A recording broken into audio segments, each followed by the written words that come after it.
नमस्कार दर्शकों, मैं हूं नाविका कुमार और आप जुड़ रहे हैं मेरे साथ सवाल पब्लिक का शो पर। दिल्ली के भारत मंडपम में आज पूरी दुनिया जुटी हुई है। ग्लोबल साउथ में पहली बार AI यानी आर्टिफिशियल इंटेलिजेंस इंपैक्ट समिट हो रहा है। ये टेक्नोलॉजी जगत का अपने किस्म का सबसे बड़ा इवेंट माना जा रहा है। 4 दिन तक चलने वाले इस समिट का उद्घाटन प्रधानमंत्री मोदी ने किया है। इस समिट में देश विदेश के राष्ट्राध्यक्ष, टेक लीडर, स्टार्टअप्स, नीति निर्माता और शोधकर्ता सब एक साथ आए हैं ताकि आर्टिफिशियल इंटेलिजेंस, जिसकी आज घर घर में चर्चा हो रही है, उसके भविष्य पर चर्चा की जा सके। AI समिट दिल्ली ये भी संदेश दे रहा है कि वर्ल्ड ऑर्डर सचमुच में बदल रहा है। जिस बदले वर्ल्ड ऑर्डर में मोदी सरकार न सिर्फ नेशन फर्स्ट को सामने रख रही है, बल्कि AI जैसे टूल्स को राष्ट्रीय विकास की प्रमुख रणनीति के रूप में सामने ला रही है। मोदी सरकार ने इंडिया AI मिशन जैसे बड़े प्रोग्रामों को पहले ही मंजूरी दी है। दूसरी तरफ मोदी सरकार के हर फैसले पर सवाल उठाने वाली कांग्रेस पार्टी है। राहुल गांधी कह रहे हैं हम सवाल पूछेंगे, लेकिन सवाल उठ रहा है कि घर में सब ठीक तो है ना। कांग्रेस के अंदर से ही उठ रही आवाज ने पार्टी के सुर ताल सब बिगाड़ दिए हैं। अब तो पार्टी के सीनियर नेता मणिशंकर अय्यर ने राहुल गांधी पर डायरेक्ट अटैक कर दिया है। अय्यर ने पवन खेड़ा, जयराम रमेश समेत कई नेताओं पर पर्सनल अटैक किया है। अय्यर के बयान के बाद कांग्रेस में खलबली सी मची हुई है। पार्टी को जवाब देते नहीं बन रहा। वहीं बीजेपी कह रही है कि राहुल गांधी के नेतृत्व को अब कांग्रेस के वो नेता भी नकार रहे हैं जो अभी तक गांधी नेहरू परिवार के बेहद करीबी माने जाते थे। पार्टी ही नहीं, इंडी गठबंधन से भी राहुल गांधी के खिलाफ आवाज मुखर हो रही है। नेतृत्व को लेकर इंडी ब्लॉक की पार्टियों की इंडिविजुअल प्लानिंग चल रही है, ऐसा सबको नजर आ रहा है। टीएमसी सांसद सागरिका घोष ने ममता बनर्जी को नेतृत्व सौंपने की बात की है। समाजवादी पार्टी अखिलेश यादव को आगे कर रही है। अखिलेश को पीएम मटेरियल के तौर पर पेश किया जा रहा है। अब सवाल है कि मोदी को घेरने चले राहुल गांधी क्या खुद ही घर में घिर चुके हैं? यही है आज सवाल पब्लिक का।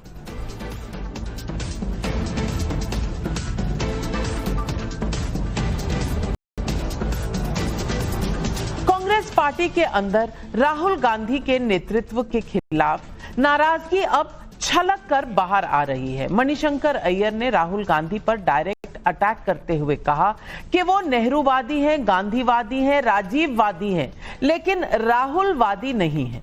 मणिशंकर अय्यर ने पवन खेड़ा, केसी वेणुगोपाल और जयराम रमेश पर भी तीखा हमला बोला। सुनिए मणिशंकर अय्यर को क्या क्या नहीं कह गए।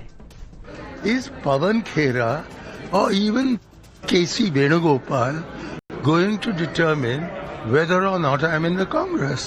The fact is, there is only one person who can kick me out of the Congress, and that is Mallikarjun Kharge. If I am being kicked out, it's because I am a Gandhian, I am a Nehruvian, I am a Rajivian, but I am not a Rahulian. You also made a statement that Pavan Khera is a puppet of the party. Of course he is. He's a puppet. Bihar विधानसभा चुनाव और फिर महाराष्ट्र निकाय चुनाव में करारी हार पर भी कांग्रेस के भीतर से ही हाईकमान पर सवाल उठे थे। हुसैन दलवाई, राशिद आलवी समेत कई नेताओं ने सवाल उठाए, लेकिन पार्टी के अंदर से उठ रही आवाज पर हाईकमान चुप रहा। अब मणिशंकर अय्यर के तीखे हमले से कांग्रेस बैकफुट पर है। राहुल गांधी के करीबी नेताओं को जवाब देते नहीं बन रहा। मणिशंकर अय्यर को कांग्रेस के कई नेता पार्टी नेता मानने से ही इनकार कर रहे हैं, तो कुछ कह रहे हैं कि उन्हें गंभीरता से नहीं लेना चाहिए। सुनिए कौन क्या कर रहा है। He is not part of the Congress party. I don't want to comment on it. Sir, आप उन्हें गंभीरता से मत लिया। मणिशंकर अय्यर के बयान पर बीजेपी राहुल गांधी पर हमलावर है। बीजेपी कह रही है कि अब कांग्रेस नेताओं ने ही राहुल गांधी को रिजेक्ट कर दिया है कि जितने भी लोग कांग्रेस पार्टी के अंदर पूर्व में मंत्री संतरी रह चुके हैं, सब ये जानते हैं कि राहुल गांधी के अंदर कांग्रेस पार्टी का बंटादार होना तय है। अब कांग्रेस के नेता ही राहुल गांधी की लीडरशिप को रिजेक्ट कर चुके हैं। मणिशंकर अय्यर हो या कांग्रेस पार्टी की quote and quote alliance partner हो तृणमूल कांग्रेस, सब एक बात मान रहे हैं कि राहुल गांधी एक राजनीतिक फेलियर है। इस बीच राहुल गांधी की टेंशन यही खत्म नहीं हो रही। पूर्व प्रधानमंत्री मनमोहन सिंह के पूर्व सलाहकार संजय बारू ने इंडिया ब्लॉक के नेतृत्व के लिए ममता बनर्जी का नाम आगे बढ़ाया है। उन्होंने कहा है कि बीजेपी पुरुष प्रधान पार्टी है, ऐसे में विपक्ष को ममता बनर्जी के रूप में एक मजबूत महिला नेतृत्व की जरूरत है। बारू के बयान के बाद इंडी गठबंधन में नेतृत्व को लेकर आपसी घमासान मच गया है। टीएमसी सांसद सागरिका घोष ने ममता बनर्जी को विपक्षी गठबंधन की कमान सौंपने की बात की है। समाजवादी पार्टी अखिलेश यादव को पीएम मटेरियल बता रही है। अभी चंद दिनों पहले अखिलेश की पार्टी ने यूपी में नसीमुद्दीन सिद्दीकी सहित कई मुस्लिम चेहरों को शामिल किया है। हैरान करने वाली बात यह है कि नसीमुद्दीन सिद्दीकी इससे पहले कांग्रेस में ही थे और यूपी में अखिलेश और कांग्रेस का गठजोड़ भी है, फिर भी कांग्रेस छोड़ समाजवादी पार्टी में आ गए। अब समझ में नहीं आ रहा कि कैसे गठजोड़ है जहां अपने ही सहयोगी दल के नेता को अपने खेमे में लाया जा रहा है। इसलिए सवाल है कि राहुल गांधी कहां हैं? इंडी गठबंधन में नेतृत्व को लेकर मची हाय तौबा पर किसने क्या कहा, ये भी सुन। देखिए, इसमें कुछ भी गलत नहीं है। हम समाजवादी पार्टी के कार्यकर्ता हैं। हमारी ये भावना है कि अखिलेश यादव जी देश के प्रधानमंत्री बने। हर दल के कार्यकर्ता ये चाहता है कि उनका नेता प्रधानमंत्री बने, उनके नेता को वो कुर्सी मिले। See, it all depends on the performance and people's mandate. So you need to ask Congress as well about this. We believe in action and results. All India Trinamool Congress has proved time and again to strike down BJP and hammer them on every aspect. You have seen that. Mamata Bandyopadhyay and Abhishek Bandyopadhyay knows the best. हर आदमी अपने party के नेता को खुश करना चाहता है, तो उसको गलत दृष्टि से नहीं लेना चाहिए। लेकिन आपको लगता है कि अगर प्रधानमंत्री नरेंद्र मोदी को कोई चैलेंज दे सकता है, तो केवल राहुल गांधी दे सकते हैं, इसमें तो कोई संदेह ही नहीं है। इसमें एक अनार 100 बीमार। इतने सत्ता लोलुप सुल्तान और सुल्तानियां हैं कि हर व्यक्ति जो है वो सत्ता के सिंहासन पे पहुंचना चाहता है, बिना जमीन की जमींदारी और बिना जनाधार की जागीरदारी करने में लगा हुआ है। तो इसलिए बिना नंबर का नंबरदार बनने की इनकी जो सनक है वो चलने दीजिए। एक तरफ राहुल के नेतृत्व पर सवाल ही सवाल हैं, दूसरी तरफ मोदी के नेतृत्व में देश वैश्विक पटल पर अपनी नई पहचान सामने ला रहा है। खुद प्रधानमंत्री मोदी कह रहे हैं कि भारत जिस रिफॉर्म एक्सप्रेस पर चढ़ चुका है उसे अब कोई रोक नहीं सकता और नीति और नियत इसके दो पहिए होंगे। सुनिए प्रधानमंत्री नरेंद्र मोदी। क्या आपने कभी सोचा है कि आज इतने सारे विकसित देशों के साथ फ्री ट्रेड डील्स हो रहे हैं, क्या यही काम 2014 से पहले क्यों नहीं हो पाए? देश वही, युवा शक्ति वही, सरकारी सिस्टम वही, तो बदला क्या? बदलाव सरकार के विजन में आया है, नीति और नीयत में बदलाव आया है, भारत के सामर्थ्य में बदलाव आया है। पब्लिक पूछ रही है सवाल। पब्लिक का सवाल नंबर 1, मोदी की घेराबंदी के चक्कर में क्या राहुल गांधी खुद अपने ही घर में घिर गए हैं? सवाल नंबर 2, मणिशंकर अय्यर ने कहा मैं राहुलवादी नहीं हूं, इसका मतलब क्या है? सवाल नंबर 3, ममता बनर्जी को इंडी गठबंधन की कमान सौंपने की मांग क्या राहुल गांधी की काबिलियत पर सवालिया निशान है?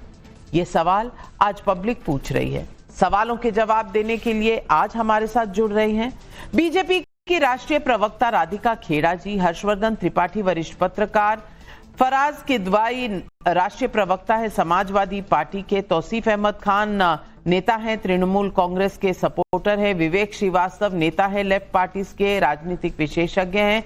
लेकिन मेरा पहला सवाल जाता है अश्विनी कुमार मिश्रा कांग्रेस के नेता को। अब अश्विनी जी क्या कहूं, चाय पिलाऊं आपको, पानी दूं, क्योंकि इतने लोग आपके पीछे पड़ गए और ये लोग बीजेपी से नहीं है, ये आपके अंदर के ही लोग हैं। कभी राशिद अलवी और कभी हुसैन दलवाई कह रहे थे, अब मणिशंकर अय्यर कह रहे हैं। सिर्फ मणिशंकर अय्यर नहीं कह रहे, संजय बारू जी की भी आप बात सुन लीजिए। मनमोहन सिंह के मीडिया सलाहकार थे, सिर्फ उनकी बात मत सुनिए। साथ में ये भी कहिए कि डीएमके जो है वहां पर भी लड़ाई चल रही है, टीएमसी को लीड करना चाहिए, ये भी आपके सामने आ रहा है। समाजवादी पार्टी आप ही के लोगों को छीन कर ले जा रही है अपनी पार्टी में, और उधर असम में अलग ही चल रहा है, कभी हाँ कभी ना, कभी रेजिग्नेशन, कभी वापस, कभी बीच में, कभी ठहरा हुआ। मैं पूछना चाहती हूं, कांग्रेस पार्टी क्या खुद घिर चुकी है? अब किसी को भी राहुल गांधी पर विश्वास नहीं रहा? Navika ji, good evening to your viewers and fellow panellist. मैं बहुत खुश हूं कि आपको कांग्रेस पार्टी की इतनी चिंता है नाविका जी। रही बात मणिशंकर अय्यर की, अगर भारतीय जनता पार्टी मणिशंकर अय्यर को बहुत सीरियसली लेती है तो यही मणिशंकर अय्यर ने नरेंद्र मोदी जी को नीच आदमी कहा था। क्या भारतीय जनता पार्टी उस स्टेटमेंट को इंडोर्स करती है क्या? रही बात कांग्रेस पार्टी की नाविका जी, कांग्रेस पार्टी एक विशाल पार्टी है और बहुत डेमोक्रेटिक प्रोसेस से चलती है, जहां पर हर किसी को अपना इंडिविजुअल कैपेसिटी में ओपिनियन रखने का अधिकार होता है। हर कोई अपना इंडिविजुअल कैपेसिटी में ओपिनियन रख सकता है। हालांकि वो पार्टी का ऑफिशियल स्टैंड होगा या नहीं होगा, ये पार्टी के नेता या पार्टी के जो डेजिग्नेटेड लीडर हैं या प्रवक्ता हैं वो तय करते हैं। मणिशंकर अय्यर इंडिपेंडेंट है कुछ भी कहने के लिए, हालांकि वो किसी पार्टी के ऑफिशियल पद पर नहीं है। यही बात तय होती है बाकी नेताओं के बारे में, जो अपने अपने अलग अलग जगह पर अपने अपने ओपिनियन रखते रहते हैं। वो पार्टी का स्टैंड नहीं है, क्योंकि कांग्रेस पार्टी में हमने देखा है कि बहुत सारे मौका परस्त नेता भी हुए हैं। कुछ एक तो आपके पैनल में भी बैठे हुए हैं, जब जिनको अपॉर्चुनिटी मिलती है तो वो कहीं ना कहीं जाकर के मौका परस्ती दिखा करके, अपॉर्चुनिटी दिखा करके भारतीय जनता पार्टी से हाथ मिला लेते हैं। और नाविका जी, ये राहुलवादी होना जरूरी नहीं है कांग्रेस में, गांधीवादी होना जरूरी है, क्योंकि ये राजनीति गांधी और गोडसे की है। जो भारतीय जनता पार्टी में जाता है तो गांधीवादी तो मणिशंकर अय्यर हैं, नेहरूवादी भी हैं, राजीववादी भी हैं। वो कह रहे हैं राहुलवादी नहीं हूं इसीलिए मेरा ये हाल है। यानी कि वो क्या कह रहे हैं? और दूसरी बात, आप कह रहे हैं कि मणिशंकर अय्यर ने क्या कहा था बीजेपी के बारे में। अरे भैया, इसी वजह से आप चुनाव हार गए थे। उन्होंने नीच आदमी कहा था, इसीलिए कांग्रेस चुनाव हार गई थी। तो मणिशंकर अय्यर कांग्रेस के हैं, इससे किसी को परहेज नहीं है, सबको समझ में आता है। लेकिन राधिका खेड़ा जी, अब समझ के ना समझे उन्हें क्या कहें, आप ही बता दीजिए। सभी को नमस्कार। नाविका जी, पर्सनल अटैक्स पे मैं नहीं जाना चाहूंगी, इसलिए इन्होंने जो पर्सनल रिमार्क दिया उस पर मैं नहीं जाऊंगी। खाली ढोल जो होते हैं, जो बेरोजगार होते हैं, वो लोगों पे पर्सनल रिमार्क जरूर देते हैं, क्योंकि उनके पास राजनीतिक तौर पे कुछ बोलने को नहीं रहता। इन्होंने एक बात बोली, उसी से शुरुआत करते हैं कि कांग्रेस में होने के लिए गांधीवादी होना जरूरी है। अब जहां तक मैंने गांधी जी को पढ़ा है, गांधी जी ये सिखाते थे, एक गाल पे चांटा लगे तो दूसरा गाल आगे करिए। गांधी जी सिखाते थे हिंसा बुरी बात है, लेकिन राहुल गांधी तो स्वयं गांधीवादी नहीं है। वो तो हिंसक तरीके से गली के गुंडे की तरह, माफ कीजिएगा ये भाषा पर, ये सच्चाई है और ये मेरी नहीं है, ये आम जनता की भाषा है। और आम जनता के अंदर जो भाव उठे हैं, पूरा लोकसभा का दृश्य देख के कभी किसी मंत्री के हाथ खींचते हैं, कभी प्रधानमंत्री के बेफालतू में गले पड़ने पहुंच जाते हैं, कभी ऐसे ऐसे इशारे करके वेल में लोगों को भेजते हैं। तो हिंसक रूप से जो आदमी पेश आता है, डराने धमकाने की कोशिश करता है। और गांधी जी तो वो थे जो हाथ में एक डंडा लेके, चप्पल के साथ, कभी नंगे पैर, एक धोती में पूरा देश चल लिए थे आंदोलन के लिए। वो होते हैं गांधी। राहुल गांधी सपने में भी गांधी नहीं बन पाएंगे। इसीलिए तो आप बिल्कुल सही कह रहे हैं, इसीलिए आवाजें उठ रही है नाविका जी। आज देश के सामने बहुत दिलचस्प राजनीतिक दृश्य दिख रहा है, जहां राहुल गांधी जब प्रधानमंत्री नरेंद्र मोदी जी को घेरने निकले थे, तो आज हालत ये हो गई है, खुद अपनों ने घेर लिया है। कांग्रेस के वरिष्ठ नेता मणिशंकर अय्यर जी अब ये बोलेंगे वो हमारी पार्टी में नहीं है, ये नहीं है। सोनिया गांधी जी का कोई भी प्रोग्राम होता है इंदिरा भवन में, सोनिया गांधी जी का कोई भी अवार्ड फंक्शन होता है, हाल ही में हुआ था, इंदिरा जी की बर्थ एनिवर्सरी पे एक अवार्ड दिया जाता है, विदेश से लोग आते हैं, उसमें भी सबसे आगे की सीट मणिशंकर अय्यर जी की थी। अभी भी बहुत करीबी है। जब वो आके कह रहे हैं मैं राहुलवादी नहीं हूं, ये कोई सामान्य वाक्य नहीं है, ये राहुल गांधी के नेतृत्व के खिलाफ कांग्रेस के भीतर धीरे धीरे जो उठ रही है फुंकारे, उनकी आवाज है। और सिर्फ कांग्रेस ही क्यों, ये तो लगातार हम देखते आ रहे हैं, ममता बनर्जी जी ने तो काफी टाइम से अलग कर रखा है। वैसे भी कोई भी पार्टी होगी जिसमें थोड़ी सी भी समझ होगी और काम करने की इच्छा होगी, वो कभी भी राहुल के साथ गठबंधन में नहीं जाना चाहेंगे। जिस आदमी के पास ताज है 90 से ज्यादा चुनाव हारने का, उसके साथ कोई भी क्यों गठबंधन ठगबंधन करेगा? बिल्कुल। मतलब साफ है। लेकिन और ये सब कहां बात हो रही है? बात हो रही है पिनरी विजयन जीतेंगे, यानी कि लेफ्ट की सरकार केरल में जीतेगी, ये कांग्रेस वाले कह रहे हैं। कांग्रेस वाले ये भी कह रहे हैं कि हमारी सेल्फ रिस्पेक्ट नहीं होगी तो हम पार्टी में नहीं रहेंगे। भूपेंद्र बरुआ जिन्होंने रेजिग्नेशन दिया, फिर एक प्रेस कॉन्फ्रेंस हुई कि वापस ले लिया, फिर ये आया कि अभी वो एक दिन सोचेंगे, फिर ये आएगा पता नहीं कि इधर हैं कि उधर हैं, देखते रहिए क्या होगा। लेकिन फराज किदवाई साहब, आप तो बहुत अच्छे दोस्त निकले राहुल गांधी के। एक तरफ तो आपके नेता कह रहे हैं कि हम अखिलेश को पीएम बनाना चाहते हैं, और दूसरी तरफ आपने कांग्रेस के ही नेताओं को अपने पार्टी में शामिल कर लिया। ये कैसी दोस्ती है कि एक खेमे में रह के, एक इंडिया ब्लॉक में रहकर आप उन्हीं के घर में सेंध डाल रहे हैं? तो फराज किदवाई, ये सचमुच तय नहीं करता कि कहीं ना कहीं ट्रस्ट डेफिसिट है कि राहुल गांधी आपको कहीं आगे इस लड़ाई में बीजेपी के खिलाफ कहीं ले जाएंगे?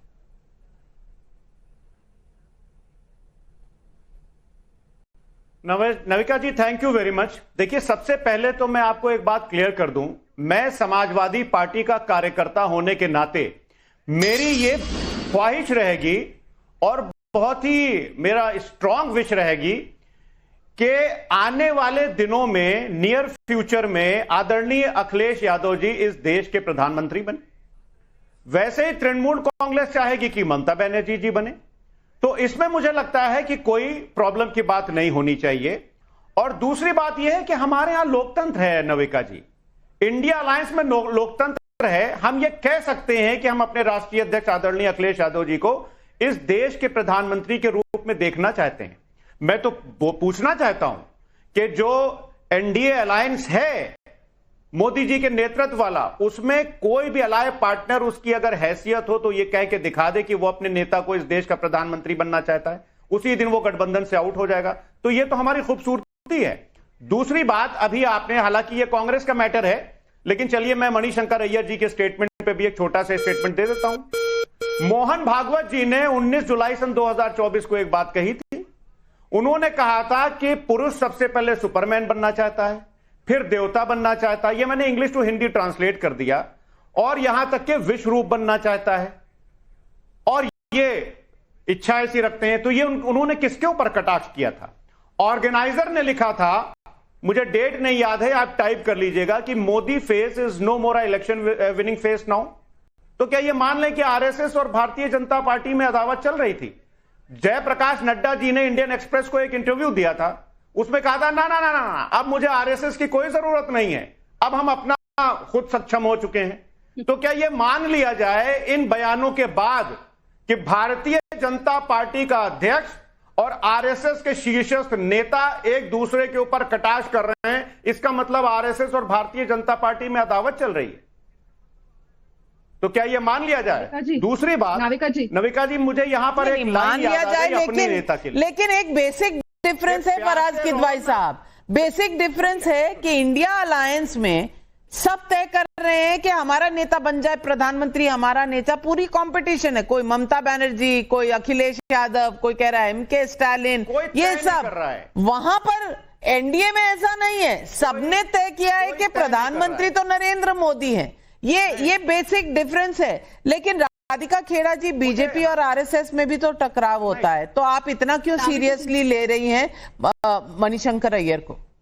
नाविका जी, जब मैं क्लास 3 में थी तो मैंने अपनी जीवन की सबसे पहली डिबेट करी थी, और उसका टॉपिक क्या था? वो था united we stand, divided we fall. जब मैं तीसरी कक्षा में थी तब ये लाइन सिखाई गई थी, united we stand, divided we fall. और ये यहाँ पे इकट्ठे होके एक नेता पे नहीं डिसाइड कर पा रहे कि इनका प्रधानमंत्री चेहरा कौन होगा, और ये लड़ने चले हैं वो भी किससे? नरेंद्र मोदी जी से। और वो गठबंधन के साथ वो ठगबंधन आज अपने आप को कंपेयर कर रहा है, जहां पे एक स्वर में आवाज आती है कि हमारे नेता कौन है? प्रधानमंत्री श्री नरेंद्र मोदी जी थे, है और रहेंगे। बहुत क्लैरिटी से ये गठबंधन चल रहा है। लेकिन ठगबंधन देखिए, तो अब मैंने जो चीज दूसरी तीसरी कक्षा में सीखी थी वो आज तक ये लोग नहीं सीख पाए, इतने युवा नेता है। और मजेदार बात बताओ नाविका जी, प्रियंका वाड्रा मेरी स्कूल से पढ़ी है और जिस टीचर की क्लास में ये सीखा था हमने, उन्होंने आगे जाके उन्होंने ही पहले राहुल गांधी जी को भी पढ़ाया था। बड़ी मजेदार बात है, फिर भी नहीं सीख पाए ये लोग कि united we stand divided we fall का अर्थ क्या होता है। लेकिन एक बात जो मेरे दिल को बहुत उठाने के मैं चाह रही थी, आप मुझे अगर 10 सेकंड दे। आपने आज ये दृश्य देखा होगा सबने, ये है गौरव गोगोई जी बैठे हुए हैं असम में, ये उनकी फोटो है और वो कह रहे हैं कि अगर मुझसे कोई गलती हुई है तो मैं भूपेंद्र कुमार बोरा से माफी मांगना चाहता हूं, मेरे भाई हैं। मैंने ये फोटो इसलिए दिखाई क्योंकि साथ साथ एक ये फोटो भी देखना जरूरी है। ये वही भूपेंद्र बोरा है जो अब 3-4 दिन पहले इसी स्टेज पे जहां पे गौरव गोगोई भाषण दे रहे थे, महिला कांग्रेस की जो प्रदेश अध्यक्षा है उसके सामने आपत्तिजनक तरीके से इशारे कर रहे थे। आज तक उस आदमी पे कोई कार्रवाई नहीं हुई, लेकिन जैसे ही उसने अपना रेजिग्नेशन डाला, भाई मुझसे कोई गलती हो गई तो बताइए अपने घर की महिलाओं के लिए, बल्कि उसके चलते इतने लोगों ने इस्तीफा दे दिया कि हमारी पार्टी में ऐसी चीजें हो रही हैं। 3-4 लोगों ने इस्तीफा दिया, प्रवक्ताओं ने इस्तीफा दिया कि यह बर्दाश्त नहीं किया जाएगा कि किस तरीके से महिलाओं के साथ अभद्रता हो रही है। और गौरव गोगोई चुप है, और आज वही गौरव गोगोई कह रहे भाई मुझसे कोई गलती हुई हो। कमाल है, जहां महिला का सम्मान नहीं होता वहां पे सिर्फ नाश ही नाश होता है। कैसा मैं दोहरा चरित्र राधिका जी, कैसा दोहरा चरित्र राधिका जी। आपको भारतीय जनता पार्टी के और संगठन के लोग या आपके जो गठबंधन के लोग दिखाई नहीं देते जो महिलाओं के प्रति कितना सम्मान रखते हैं। और आपके यहाँ पर शायद गले लगाने को आप जो है बोल रही थी कि हिंसक है, और जो लाकर के मंदिर मस्जिद और लोगों को ध्वस्त कर देते हैं वो आपके लिए मोहब्बत की दुकान है। ये तो आपकी आइडियोलॉजी है राधिका जी, पता नहीं क्या क्या आइडियोलॉजी लेके आके किसी महिला के साथ अभद्र व्यवहार किसी का भी हो, इसे सपोर्ट करना मुश्किल ही नहीं नामुमकिन है। और मुझे नहीं लगता कि यहाँ बैठे किसी भी पैनलिस्ट को ऐसी कोशिश भी करनी चाहिए कि उसे जस्टिफाई करे, वो किसी तरफ से भी हो। हमें एक चीज पर तो कम से कम कंसेंसस इस सोसाइटी में रखना चाहिए कि महिलाओं के प्रति कोई भी करे वो बर्दाश्त के काबिल नहीं है, अस्वीकार्य है हमारे लिए, इस पर कोई डिबेट नहीं है। लेकिन सवाल है कि राहुल गांधी पर किसको विश्वास है। और हर्षवर्धन त्रिपाठी, ये सवाल बड़ा वाजिब सा सवाल है, क्योंकि जो भी उठाता है, राशिद अल्वी उठाते तो ये कहते हैं अरे राशिद अल्वी साहब के पास अब कुछ नहीं है।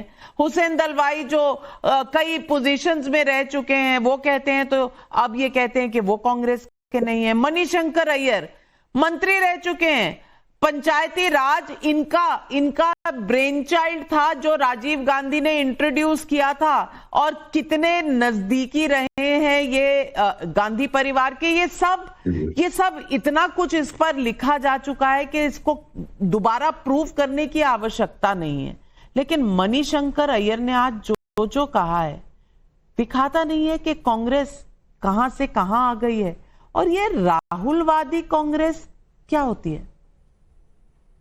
देखिए नविका जी, मुझे बड़ा अच्छा लगा कि आज मणिशंकर जी ने कहा कि मैं राहुलवादी नहीं हूं। बहुत लंबे समय से मैं एक बात कह रहा हूं और इस पर मैंने लेख भी लिखे हैं कि ये कांग्रेस नहीं राहुल कांग्रेस है। वैसे तो इंदिरा जी ने भी कांग्रेस को तोड़ा था, कितनी बार कांग्रेस टूटी है, क्योंकि जिस कांग्रेस की बात कहकर कांग्रेस के लोग मलाई खाते हैं या सत्ता में रहते हैं या स्वतंत्रता आंदोलन का अकेला भागीदार बताते हैं, वो कांग्रेस तो रही नहीं। लेकिन ये राहुल कांग्रेस है, और राहुल कांग्रेस से G23 की बगावत हो, राहुल कांग्रेस से सोनिया जी के जो नजदीकी लोग रहे उनकी बगावत हो, ये साफ दिखाती है कि पार्टी पूरी तरह से बदल गई। तो राहुल, अगर मणिशंकर कह रहे हैं कि मैं राहुलवादी नहीं हूं, इसका मतलब वो आज की कांग्रेस में नहीं, एक लाइन की बात है। लेकिन वो जो कह रहे हैं इसको जरा समझना पड़ेगा।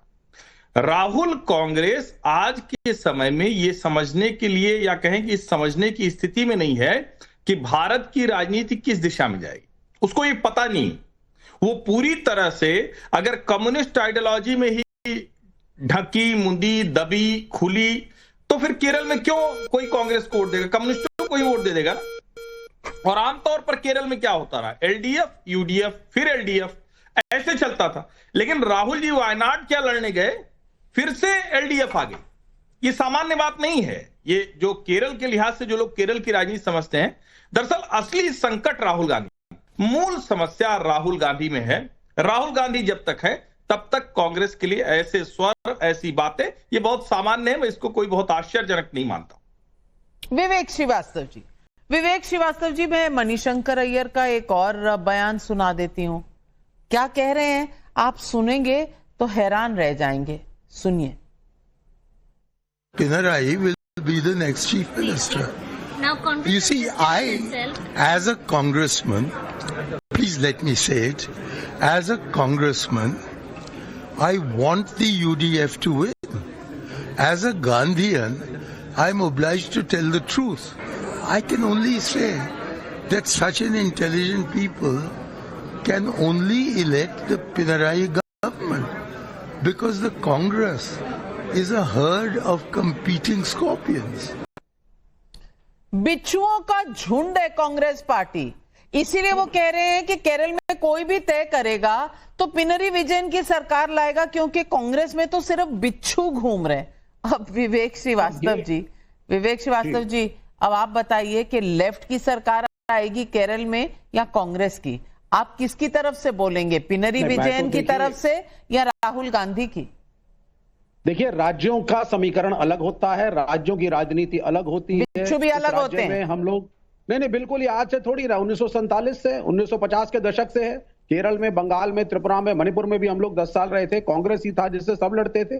समाजवादी पार्टी आज साथ में है। आप कहना चाह रहे हैं कि केंद्र के बिच्छू अलग होते हैं केंद्रीय लेवल पर, और राज्य के बिच्छू अलग होते हैं? नहीं, बिल्कुल नहीं। जिस प्रकार से आप शिंदे सेना को और बीजेपी को और एक समय के शिवसेना को एक आइडियोलॉजी का मानती थी, इंडिया अलायंस की सभी पार्टियां एक सेक्युलर आइडियोलॉजी, सोशलिस्ट आइडियोलॉजी को मानती हैं। ये हमारा एक कॉमन प्लेटफॉर्म है। बिच्छुओं की कोई आइडियोलॉजी नहीं होती मेरे भाई। बिच्छू नहीं है। जिसके 100 मेंबर पार्लियामेंट है, वो पार्टी बिच्छुओं की नहीं है। ये कह रहे हैं मणिशंकर, ये अनफॉर्चुनेट है। हम कांग्रेस से लड़ेंगे जरूर, लेकिन कांग्रेस एक पुरानी पार्टी है और उसका देश में एक योगदान है।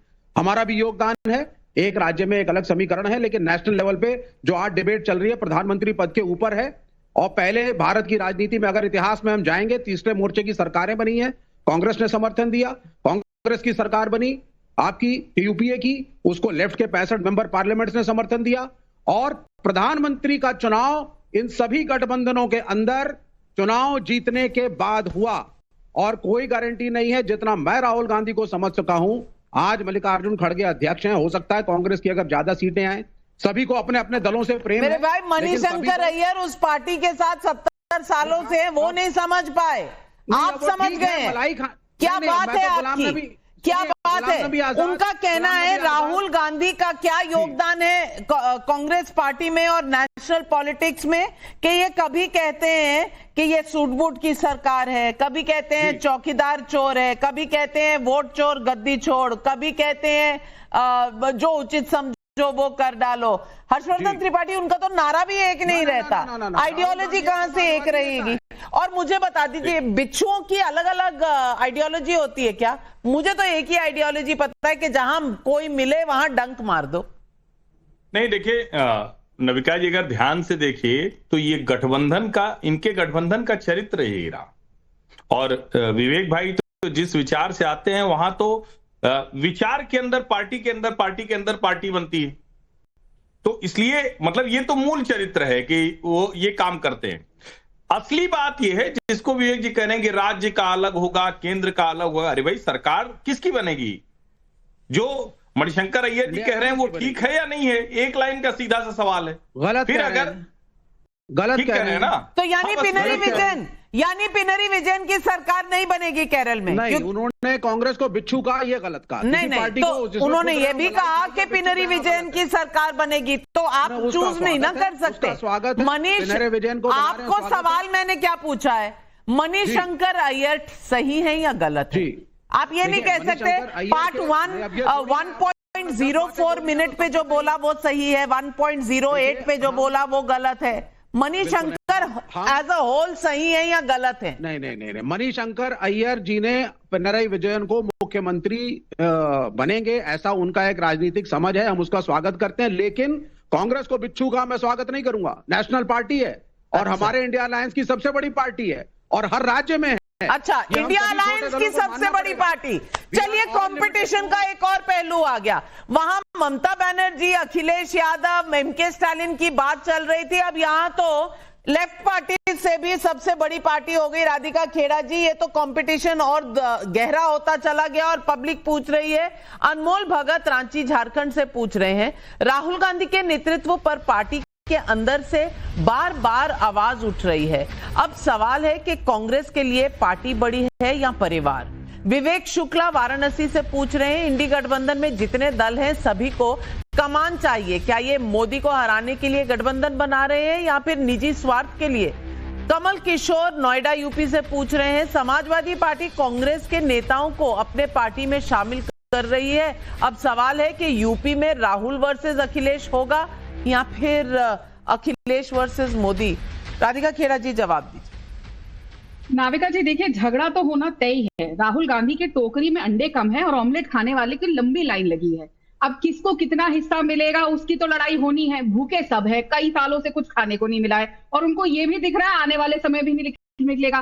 तो किसी तरीके से हाथ पैर कोशिश मारे जा रहे हैं कि कुछ जो चीजें हैं वो सबको मिल जाए, सबको सब कुछ चाहिए। लेकिन जो मणिशंकर अय्यर जी ने कहा, वो मैं उनकी कभी भी किसी बात से वैसे तो अग्री नहीं करती हूँ, लेकिन देखिए वो इतने पुराने नेता रहे हैं, उनको समझ है कि क्या आवाज है। और ये हम नहीं कह रहे, ये तो सभी कह रहे हैं। केरल में अगर पहली बार भाजपा का मेयर बना है तो ये कांग्रेस को सोचने की बात है। और ये भी सच्चाई है कि जहां जहां से कांग्रेस एक बार साफ हुई है, दोबारा वहां पे वापस नहीं आई है। आप कोई भी इतिहास उठा के देख लीजिए। और अंदर रूढ़ी लड़ाई तो है ही। पहले तो भाई बहन के बीच में लड़ाई है, यही नहीं पता कौन सा खेमा किधर जा रहा है किधर नहीं जा रहा है। एक बार कभी बहन बोल तो सबके सब आवाज उठ जाती है कि हमारी नेता तो प्रियंका गांधी बनेगी। पहले तो ये इसी पे नहीं तय कर पा रहे कि प्रियंका गांधी चेहरा होंगी, राहुल गांधी चेहरा होंगे, कि आने वाले समय में कुछ 1-1.5 साल बाद रेहान वड्रा चेहरा होंगे। अब तो नई एंट्री भी हो चुकी है। तो पहले तो इनको अपना नेतृत्व तय कर लेना चाहिए क्या होने वाला है। और बाकी बात, अगर इतनी डेमोक्रेसी है पार्टी के अंदर, तो अगर आवाजें उठ रही हैं कि राहुल गांधी हमारे नेता नहीं है, तो इसके ऊपर विचार क्यों नहीं हो रहा है? राहुल गांधी तो इस्तीफा दे चुके थे, मुझे याद है, मैं उसके साक्षी हूं। कहा था कि कोई भी गांधी परिवार का अध्यक्ष नहीं होगा, किसी गांधी परिवार वाले का किसी डिसीजन में कोई लेना देना नहीं होगा। बड़े जोर शोर से कहा था राहुल गांधी ने मीडिया के आगे, आप लोगों के पास वो बाइट भी होगी। तो कैसे हर चीज का डिसीजन राहुल गांधी ले रहे हैं? कैसे हाईकमांड वही गांधी परिवार आज बना हुआ है? सवाल तो उठेंगे ना अंदर से। सवाल तो उठेंगे, लेकिन तौसीफ भाई मैं ये पूछना चाहूंगी कि अगर सबसे लंबा किसी स्टेट में किसी का कार्यकाल रहा है तो वो ममता बनर्जी का रहा है, इसमें कहीं कोई दो राय नहीं है। अनइंटरप्टेड 15 साल से वो मुख्यमंत्री हैं और अब चुनाव की फिर से घड़ी आ गई है। मैं पूछना चाहती हूं कि ममता बनर्जी का नाम आता है तो कांग्रेस तिलमिला क्यों उठती है? क्या गांधी परिवार के लिए रिजर्वेशन है प्रधानमंत्री पद के लिए? और क्या जो सवाल मणिशंकर अय्यर पूछ रहे हैं या संजय बारू कह रहे हैं या कभी राशिद अलवी, कभी हुसैन दलवाई, जब ये पूछते हैं तो ये सवाल वाजिब है कि नहीं, या फिर ये राहुल वादी कांग्रेस है जिसे और कुछ नजर ही नहीं आता?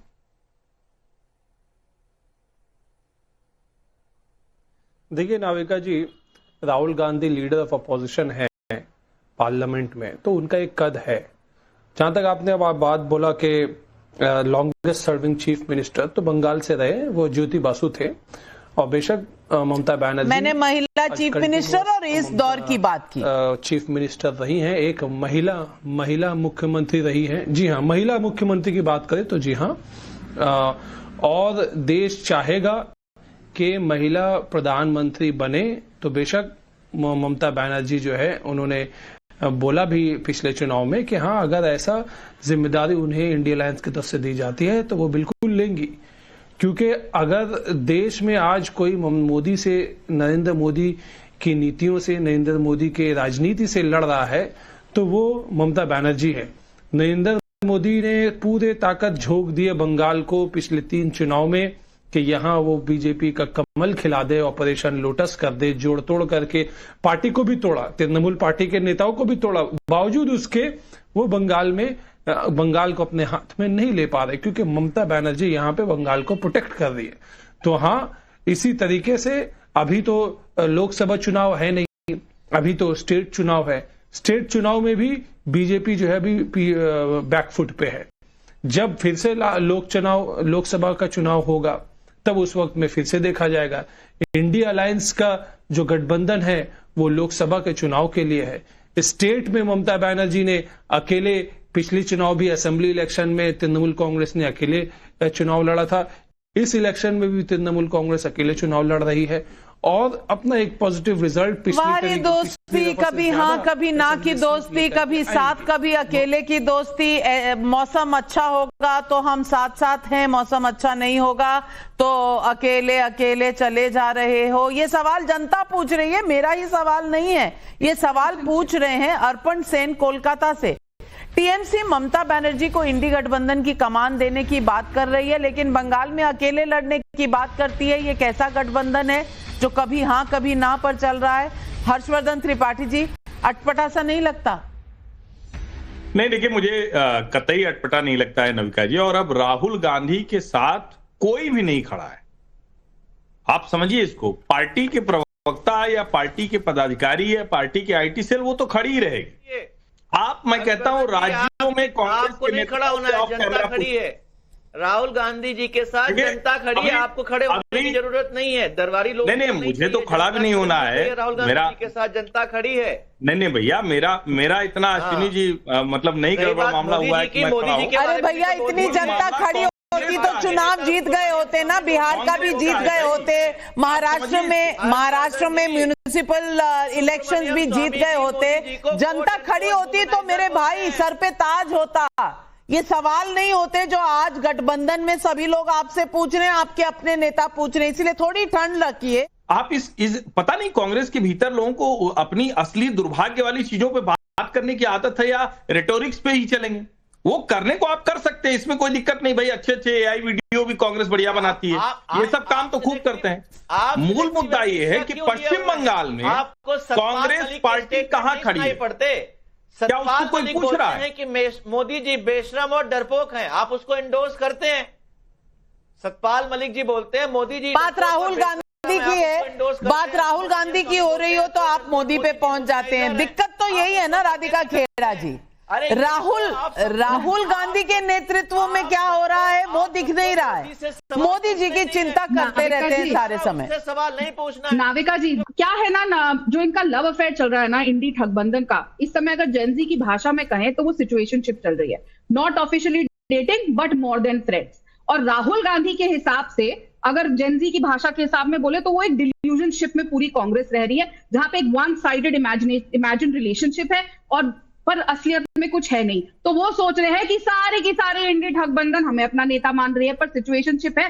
जब चाहते हैं तो साथ हो जाते हैं, जब चाहते हैं तो फ्रेंडली फाइट हो जाती है। फ्रेंडली फाइट का असर हमने बिहार में देखा। चाहते हैं तो भी अलग अलग हो जाते हैं। दिक्कत तो इसी बात की है कि कब कौन इधर से उधर चला जाता है पता ही नहीं चलता है। बाकी बाहर वालों की तो छोड़ो, अपने घर में असम की तरफ देख लीजिए, आप देख लीजिए तमिलनाडु की तरफ, वहां क्या चल रहा है खुद पता चल जाएगा। केरल का हाल सबके सामने मणिशंकर अय्यर ने तय कर दिया। ठगबंधन वहां बिच्छुओं का है। इंडी गठबंधन से लेकर कांग्रेस के भीतर राहुल गांधी के नेतृत्व पर उठे सवाल को आप कैसे देखते हैं? ये हमने सर्वे किया, सवाल पूछा जनता से, इसमें 14,000 लोगों ने जवाब दिए। राहुल गांधी पर भरोसा नहीं 81% लोग कहते हैं। कांग्रेस में लोकतंत्र है 18% लोग, कह नहीं सकते 1%। 81% लोग मानते हैं अरे भाई किसी को राहुल गांधी पे भरोसा नहीं है, ना पार्टी के अंदर, ना पार्टी के बाहर, ना अपने गठबंधन के अंदर, ना गठबंधन के बाहर।